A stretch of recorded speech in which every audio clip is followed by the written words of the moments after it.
नमस्कार, स्वागत है आपका यूएनएन मीडिया पे और मैं हूं आपके साथ खुशबू सिंह। इस वक्त है मेरे फेवरेट या फिर कहें भोजपुरी के मोस्ट पॉपुलर विलेन। अब तक समझ ही गए होंगे, जी हाँ, हमारे साथ हैं बेहद ही उम्दा कलाकार संजय पांडे जी। सर, स्वागत है एक बार फिर से आपका यूएनएन मीडिया पे और हमारे लखनऊ में भी। थैंक यू यूएनएन मीडिया को और उन तमाम दर्शकों को जो आपके न्यूज़ को देखते हैं, जो आपसे जुड़े हैं, उन सबको मेरी तरफ से ढेर सारा प्यार। अभी तक संजय जी को ये नहीं कंफर्म है कि मैं पाँचों में हूँ कि क्या है? ये कंफर्म नहीं है कि इन पाँचों में हूँ नहीं, लेकिन ये कंफर्म है कि ये बता दूँ कि इसके पहले जो इन्होंने प्रेम जी ने फिल्में बनाई हैं, उसमें सिर्फ एक बॉस को छोड़कर आतंकवादी, बाकी लगभग सारी फिल्मों में था। जाने मन में था, हुकूमत में था और आपके आशिक आवारा में था।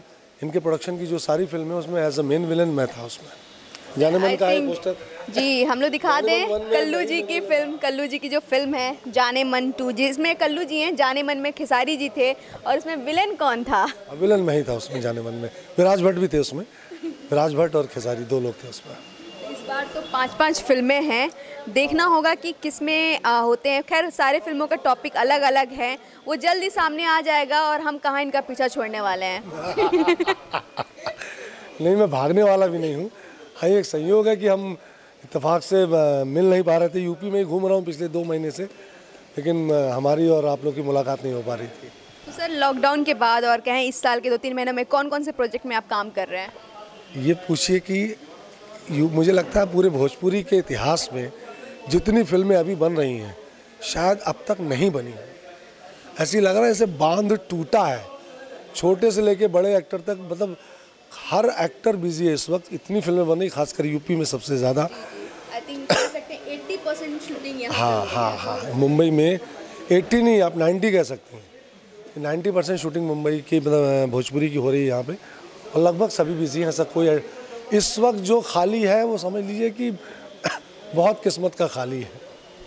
अगर इस माहौल में काम नहीं कर सकते तो आप कभी काम नहीं कर। जो अभी काम नहीं कर रहा है वो मान ले कि वो कभी काम नहीं कर पाएगा।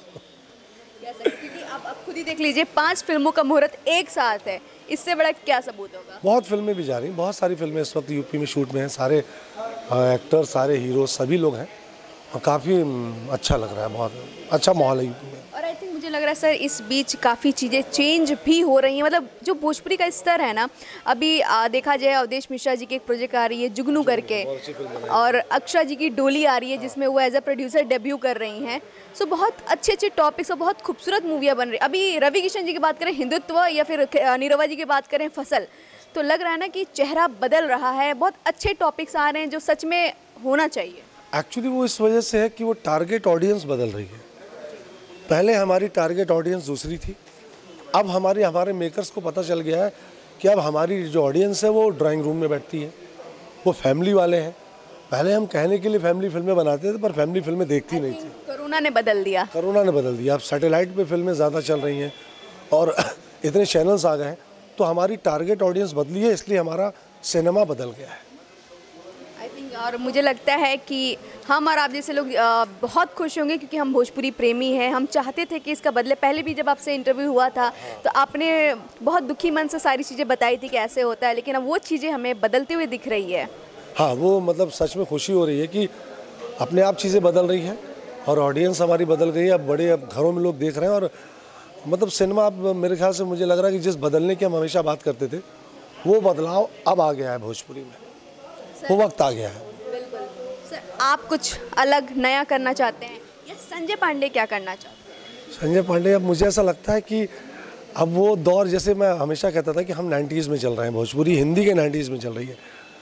अब ये हो रहा है कि लोग मुझे लेकर सेंट्रल कैरेक्टर में सोच रहे हैं। जस्ट लाइक मैं कहूँ बात, अगर मैं रेफरेंस दूँ, मैं कंपेयर नहीं कर रहा हूँ, मैं रेफरेंस दे रहा हूँ। जैसे इरफान साहब करते थे, नवाजुद्दीन कर रहे हैं, उस तरीके के किरदार लोग सोच रहे हैं। और मैं बहुत उन लकी एक्टरों में से हूँ जिनको सोचकर स्क्रिप्ट लिखी जा रही है, किरदार लिखे जा रहे हैं। तो मुझे अच्छा लग रहा है एज एन एक्टर।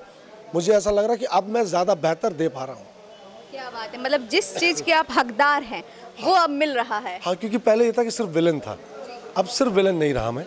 अब लोग मुझे एक्टर की कैटेगरी में लेते हैं कि मतलब संजय पांडे कुछ भी कर सकते हैं, तो कॉमेडी भी करवा रहे हैं, ट्रेजेडी भी, तो अच्छा है। फिल्में देखी आपने एज अ कॉमेडी, विलन तो बहुत सारी हैं, लेकिन अलग मुझे देखने को मिला है। तो कॉमेडी, तो वो एक अच्छी, स्टाइल हो रही है, हाँ, जो चीज़ खासियत वो थोड़ा सा है, वो मौका मिल रहा है थोड़ा सा करने का, तो वो मुझे लगता है कि सबके लिए और सारे एक्टरों के लिए अच्छे दिन आए हैं ये।